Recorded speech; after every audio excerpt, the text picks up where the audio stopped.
तो movie Antarctica में बने एक बेयर रिजर्व से शुरू होती है, जहाँ एक पोलर बेयर अपनी मॉम के साथ खाना ढूंढ रहा था और वो इंसानों के खाली किए हुए एक बेस तक आते हैं।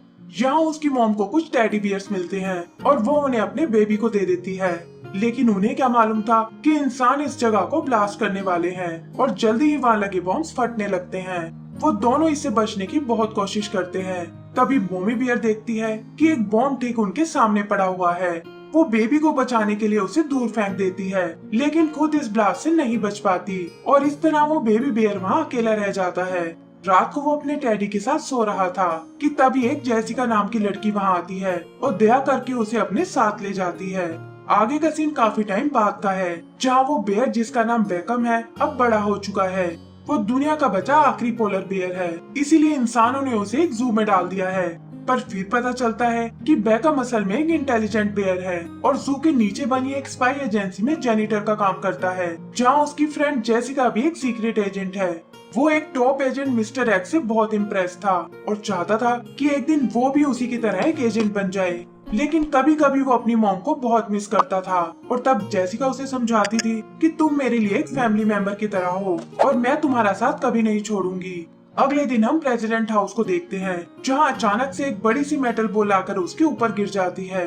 फिर कुछ कैनन्स निकलकर उसी के जैसी छोटी छोटी बॉल्स को पूरे टाउन में फैला देती हैं, जो कि असल में मिनी बॉम्ब्स थे। आर्मी उसे काउंटर करने की कोशिश करती है, लेकिन इसका कोई फायदा नहीं होता। प्रेसिडेंट और बाकी काउंसिल मेंबर इस बात से बहुत परेशान थे कि ना जाने ये कौन सा दुश्मन आ गया है। और तभी उनके सिक्योर सर्वर पर एक मैसेज आता है। विले ने मुंह पर एक मास्क लगाया हुआ था, जो उन्हें धमकी देता है कि मुझे तुम्हारे बैंक्स में रखे सारे डायमंड्स चाहिए, वरना मैं अपने मिनी बॉम्ब्स को एक्टिवेट कर दूंगा और तुम चाहकर भी अपने लोगों को नहीं बचा पाओगे। प्रेसिडेंट को ना चाहते हुए भी उसकी बात माननी पड़ती है और तब पता चलता है कि ये तो पोलर बियर्स की एक टीम है, जो उन डायमंड्स को चुरा कर अपने साथ ले जाती है। मिस्टर एक्स जो यहाँ उन्हें रोकने आया था, छुप कर उनके शिप में चला जाता है ताकि उनके ठिकाने का पता लगा सके। आर्मी जनरल उन पर अटैक करना चाहता था, लेकिन जेसिका का फादर जेम्स, जो स्पाई एजेंसी का चीफ भी है, प्रेसिडेंट को ऐसा नहीं करने देता और कहता है कि पहले हमें एजेंट एक्स की इंफॉर्मेशन का वेट करना चाहिए। पर उनका ये प्लान फेल हो जाता है, क्योंकि बेयर फैसिलिटी में इंसानों को डिटेक्ट करने की मशीन लगी हुई थी और वो लोग एजेंट एक्स को पकड़ लेते हैं। बेयर्स ने गुस्से में आकर उनके पावर प्लांट को भी ब्लास्ट कर दिया था और एजेंट एक्स को वो लोग फ्रीज कर देते हैं। बियर लीडर प्रेसिडेंट को वार्न करता है कि अगर ऐसी चाल दोबारा चली तो वो उनकी पूरी सिटी को ब्लास्ट कर देगा। वो समझ चुकी थी कि इंसान उस फैसिलिटी में एंटर नहीं कर सकते और तब जनरल उन्हें बेकम को वहाँ भेजने को बोलता है। वो बताता है कि हमारी रिसर्च टीम ने एक ब्रेन चिप तैयार की है, जिससे वो बेकम के नर्वस और मस्कुलर सिस्टम को चेंज कर सकते हैं और इससे वो इंसानों से बात कर पाएगा। जेम्स बेकम को मुसीबत में नहीं डालना चाहता था, लेकिन प्रेसिडेंट के आगे उसकी एक नहीं चलती और वो लोग बेकम को ऑपरेशन के लिए ले जाते हैं। आगे बेकम की आंख एक हॉस्पिटल में खुलती है, जहाँ जेसिका उस चिप के थ्रू उससे बात कर रही थी और कहती है कि अब मैं तुम्हें एक एजेंट बनने की ट्रेनिंग दूंगी। इसके बाद हम उसे ट्रेन होते हुए देखते हैं और पता चलता है कि चिप की वजह से उसकी ताकत और फ्लेक्सिबिलिटी बहुत बढ़ गई है। यही वेपन्स की ट्रेनिंग लेते हुए अचानक से वो पैरालाइज हो जाता है, जो कि उस चिप का एक साइड इफेक्ट था। तब जेसिका उसे एक रोबोट भी दिखाती है कि ऐसी हालत में ये तुम्हें स्टिंग करके वापस होश में ले आएगी। कुछ ही दिनों में वो एक परफेक्ट एजेंट बन जाता है और अब बारी थी उसकी लास्ट टेस्ट की, जहाँ एक बिल्डिंग से उसे अपने टेडी बियर को बचाना था। वो बचता हुआ किसी तरह उस तक पहुँच जाता है, लेकिन एंड में एक बॉम्ब पर उसे रेड लाइट नजर आती है, जो बिल्कुल उसी बॉम्ब की जैसी थी जिसने की उसकी मॉम की जान ली थी और ये देखकर वो डर जाता है। जेसिका इस बारे में जनरल को बताती है कि बेकम अभी मिशन के लिए तैयार नहीं हुआ है, लेकिन जनरल और वेट नहीं करना चाहता था और तुरंत बेकम को लॉन्च करने को बोलता है। जेम्स उसे कुछ गैजेट देकर एक प्लेन में बिठा देता है और फिर पता चलता है कि जेसिका भी छुपकर उसके साथ आ गई है। बेयर्स ने भी उस अनजान प्लेन को आते हुए देख लिया था और उसे काउंटर करने के लिए वो अपने फाइटर जेट भेजते हैं। जेसिका और बेकम को प्लेन से इजेक्ट करना पड़ता है, लेकिन वो किसी तरह बेयर्स के एक फाइटर प्लेन पर आ गए थे, जो उन्हें सीधा बेयर फैसिलिटी में ले आता है। यही हम बेयर लीडर को देखते हैं, जो उन चुराए हुए डायमंड्स को एक मशीन में डालकर प्रेस कर रहा था और कहता है कि अब सफर करने की बारी इंसानों की है। वहीं जेसिका बेकम को अकेले अंदर जाने को बोलती है, क्योंकि वहाँ सब जगह डिटेक्टर्स लगे हुए थे और कहती है कि मैं तुम्हें यहीं से गाइड करूंगी। जल्दी ही बेकम एक वेंट के थ्रू अंदर पहुंच जाता है और कुछ गार्ड्स को बेहोश करके उनकी यूनिफॉर्म चुरा लेता है। अंदर का माहौल एकदम अंटार्कटिका के जैसा था, जहाँ हर तरफ बर्फ जमी हुई थी और उनका हेडक्वार्टर भी एक पोलर बियर की शेप का था। फिर कुछ मार्चिंग सोल्जर्स के साथ वो और अंदर जाता है और देखता है कि एक बेयर उस डायमंड मशीन को ऑपरेट कर रही है। जेसिका भी बी की मदद से उन पर नजर रख रही थी। वो समझ जाती है कि बेयर्स डायमंड से जरूर कोई वेपन बना रहे हैं और उन्हें कंट्रोल रूम में जाकर उसे बंद करना होगा। लेकिन वहाँ पहले से ही काफी सारे गार्ड्स थे और बैकम कंट्रोल तक नहीं पहुँच पाता। इसी वक्त गार्ड्स उन बेयर्स को बंधे हुए पाते हैं जिनसे बैकम ने यूनिफॉर्म चुराई थी और पूरी फैसिलिटी में अलार्म बजने लगता है। बैकम बचकर भागने की सोचता है और इसी चक्कर में जेनी नाम के एक बियर से जा टकराता है। बेयर्स की सिक्योरिटी हेड मोबी ने भी उसे देख लिया था और वो समझ जाता है कि बैकम ही वो घुसपैठिया है। वो लोग उसे पकड़ने की कोशिश करते हैं, लेकिन बैकम अपने गैजेट्स और स्किल्स की मदद से बच निकलता है। उधर जेसिका भी ज्यादा देर छुपी नहीं रह पाती और एक स्पाई कैमरा उसे देख लेता है। वो उन गार्ड से लड़ने की कोशिश करती है, लेकिन तभी एक जायंट रोबोट आकर उसे बेहोश कर देता है और बेयर लीडर उसे अपने पास लाने को बोलता है।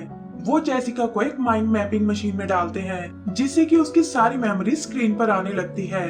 लीडर देखता है कि बैकम को बचपन से जेसिका ने ही पाला है और वो लोग उसे बेयर्स के खिलाफ यूज करना चाहते थे।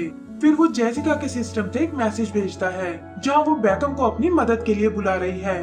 बैकम उनकी ये चाल नहीं समझ पाता और बचता हुआ किसी तरह उसकी लोकेशन तक आता है, लेकिन जैसे ही वो रूम में एंटर करता है, गार्ड्स उसे पकड़ लेते हैं। तभी बेयर लीडर जेसिका को लेकर आता है और पूछता है कि एक बेयर होकर भी तुम इंसानों का साथ क्यों दे रहे हो। वो बैकम को सरेंडर होने को बोलता है, लेकिन बैकम के माइंड में तो कुछ और ही चल रहा था। वो अपने गैजेट्स की मदद से जेसिका को छुड़ाने की कोशिश करता है, पर तभी उसे रोकने वो जायंट रोबोट वहाँ आता है, जिसे बेयर्स का जनरल मोबी चला रहा था। वो बैकम को मारने ही वाला था, लेकिन लीडर उसे ऐसा नहीं करने देता और कहता है कि हमें इंसानों की तरह बेरहम नहीं होना चाहिए। तभी जेसिका एक गन लेकर मोबी पर अटैक कर देती है और बैकम भी उसकी मदद करने की सोचता है, पर रेड लाइट देखकर वो फिर से नर्वस हो गया था और बेयर्स उन्हें पकड़ लेते हैं। लीडर इस बारे में प्रेसिडेंट से बात करता है कि बार बार बोलने पर भी तुम बिल्कुल बाज नहीं आए, और ये कहकर सिटी में फैले बॉम्ब्स को एक्टिवेट कर देता है। इसी दौरान बैकम ने रूम में टीयर गैस रिलीज कर दी थी और इसका फायदा उठाकर वो बॉम्ब के रिमोट तक पहुंच जाता है। तभी चिप के साइड इफेक्ट से वो पैरालाइज होने लगता है, लेकिन किसी तरह उसने रेड बटन को दबा दिया था। इससे सारे बॉम्ब डिफ्यूज हो जाते हैं और जेसिका भी बैकम को लेकर वहाँ से भाग निकलती है। प्रेसिडेंट को लगा कि शायद वो ये जंग जीत चुके हैं और तब बियर लीडर उन्हें धमकी देता है कि अभी तो हमारा मेन वेपन बाकी है। प्रेसिडेंट को ये सुनकर बहुत गुस्सा आता है कि ये लोग इस तरह नहीं मानने वाले और वो अपनी आर्मी से उन पर अटैक करने को बोलता है। उधर जेसिका और बैकम किसी तरह एक प्लेन तक आते हैं ताकि इस फैसिलिटी से बाहर निकल सके, लेकिन एंड टाइम पर मोबी बैकम को बेहोश कर देता है और जेसिका उसे बचाने के लिए कुछ नहीं कर पाती। आँख खुलने पर बैकम खुद को एक रूम में पाता है जहाँ सामने बियर्स का लीडर खड़ा हुआ था और फिर पता चलता है कि ये तो असल में उसकी मॉम ही है, जिसे वो इतने टाइम से मरी हुई समझ रहा था, और वो दोनों एक दूसरे से मिलकर बहुत खुश होते हैं। उधर जेसिका हेडक्वार्टर से कांटेक्ट करती है और बताती है कि बैकम अभी भी दुश्मन के कब्जे में है और उन्हें तुरंत उसके लिए बैकअप भेजना होगा, लेकिन जनरल इसके लिए बिल्कुल एग्री नहीं होता।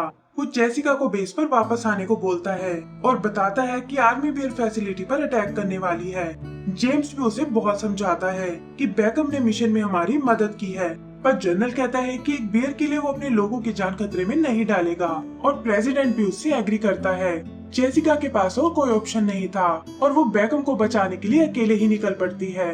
वहीं बेयर लीडर यानी मोमी बेयर बैकम को बताती है कि कैसे वो उस दिन ब्लास्ट से जिंदा बच गई और हिल से नीचे समुद्र में जा गिरी। फिर आँख खुलने पर उसने देखा कि इंसानों ने उसे बंदी बना लिया है, क्योंकि वो लोग पोलर बियर्स पर कुछ एक्सपेरिमेंट करना चाहते थे। उन्होंने एक ऐसा हेलमेट बनाया था जिससे बियर्स इंसानों से बात कर सकते हैं, लेकिन असल में वो बस अपने मतलब के लिए उन्हें यूज कर रहे थे। वहाँ उसके जैसे और भी ढेर सारे बेयर्स थे जिन्हें यूज करने के बाद मरने के लिए एक पिट में फेंक दिया जाता था, लेकिन उस दिन किस्मत से वो सब बच गए और मोमी बियर ने डिसाइड किया कि वो इंसानों से इसका बदला लेकर ही रहेगी ताकि उन्हें नेचर से खेलने की सजा मिल सके। इसीलिए उन्होंने ये मशीन बनाई है जो डायमंड्स को प्रेस करके कूलेंट बना देती है।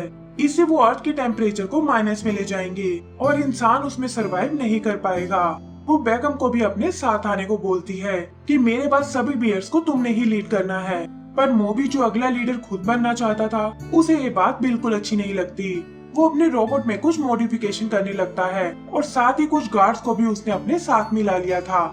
इसी दौरान जेसिका भी फैसिलिटी में वापस आ चुकी थी और बेकम को ढूंढकर अपने साथ चलने को बोलती है, लेकिन बेकम का मन बदल चुका था और तभी गार्ड्स आकर जेसिका को पकड़ लेते हैं। वो उन्हें आर्मी के बारे में बताती है कि वो किसी भी वक्त आकर अटैक करने वाले हैं और उससे पहले तुम्हें यहाँ से बाहर निकलना होगा। पर इससे पहले कि वो अपनी बात खत्म कर पाए, मोबी अपने रोबोट के साथ उन पर अटैक कर देता है। मोमी बियर का हेलमेट भी उसे नहीं रोक पाता और मोबी उसे निकालकर खुद पहन लेता है और कहता है कि अब से मैं यहाँ का नया लीडर हूँ। तभी प्रेसिडेंट का मैसेज आता है जो उन्हें सरेंडर करने के लिए धमकी दे रहा था, पर मोबी उस पर कोई ध्यान नहीं देता और गुस्से में प्रेसिडेंट आर्मी से उन पर अटैक करने को बोलता है। मोबी उन्हें रोकने के लिए डायमंड मशीन को ऑन करता है, जिससे देखते ही देखते सभी वेपन फ्रीज हो जाते हैं। जल्दी ही इसका असर अर्थ पर भी पड़ने लगा था और ये देखकर प्रेसिडेंट और बाकी काउंसिल मेंबर बहुत डर जाते हैं। जेसिका मोबी से कहती है कि मैं जानती हूँ इंसानों ने नेचर के साथ बहुत बुरा किया है, पर हमें इसे ठीक करने का एक मौका मिलना चाहिए। लेकिन मोबी को इससे कोई फर्क नहीं पड़ता और वो जेसिका को भी फ्रीज कर देता है। बेकम से जेसिका की हालत बिल्कुल बर्दाश्त नहीं होती और वो और उसकी मॉम मोबी पर अटैक करने लगते हैं। बेकम उस मशीन को बंद करना चाहता था और ये देखकर मोबी कंट्रोल्स को ब्लास्ट कर देता है, जिससे बेकम उड़ता हुआ फैसिलिटी से बाहर आ गिरा था। इसके बाद वो सीधा उस मशीन की ओर जाता है, लेकिन मोबी उसे उस तक नहीं पहुंचने देता। वो एक मिसाइल से उसे शूट करने लगता है, जिसकी टिप पर रेड लाइट लगी हुई थी। बेकम उसे देखकर घबराने लगा था, लेकिन तभी उसे जेसिका की बात याद आती है, जिसने कहा था कि तुम्हें अपने डर पर काबू पाना होगा।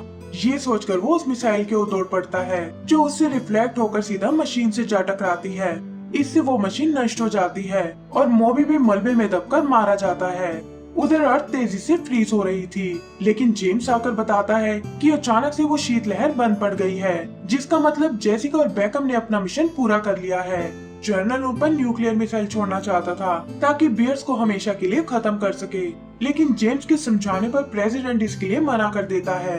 तब जनरल उसे धकेलकर मिसाइल को खुद लॉन्च कर देता है और बियर्स देखते हैं कि वो किसी भी वक्त आइलैंड से टकराने वाली है।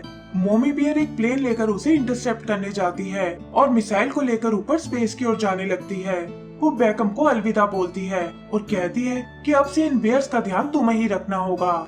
लेकिन बेकम इस तरह हार नहीं मानने वाला था और मोबी के रोबोट को लेकर उनके पीछे जाने लगता है। उसे याद आता है कि पहले भी एक ब्लास्ट उसे उसकी मॉम से दूर कर चुका है और इस बार वो ऐसा नहीं होने देगा। लेकिन तभी अचानक मिसाइल ब्लास्ट हो जाती है और ऐसा लगता है जैसे वो दोनों मारे गए हैं। आगे का सीन कुछ टाइम बाद का है, जहाँ एजेंसी जेसिका को डिफ्रीज करने में लगी है। प्रेसिडेंट जेम्स से माफी मांगता है और बताता है कि जनरल को उसकी हरकतों के लिए जेल भेज दिया गया है। उधर जेसिका को भी होश आ गया था और हम देखते हैं कि वो अपने डैड के साथ बेकम को ढूंढने में लगी हुई है। एक जगह उसे वो क्रैश रोबोट दिखाई देता है, जिसके आसपास बियर्स के पैरों के निशान थे और पास ही बेकम के टेडी बियर्स पड़े हुए थे। वो समझ जाते हैं कि बेकम और उसकी मॉम किसी तरह बच गए हैं और हमें उन्हें अकेले छोड़ देना चाहिए। आगे पता चलता है कि बेकम और बाकी बियर्स ने एक नया घर बना लिया है, जहां वो सब एंजॉय कर रहे हैं और जेनी और बेकम भी अब एक साथ हैं। फिर एंड सीन में हम जेसिका और बेकम को फिर से एक साथ देखते हैं, जो पेंगुइन्स के खतरनाक ग्रुप को रोकने गए हैं और इसी के साथ हमारी ये मूवी खत्म हो जाती है।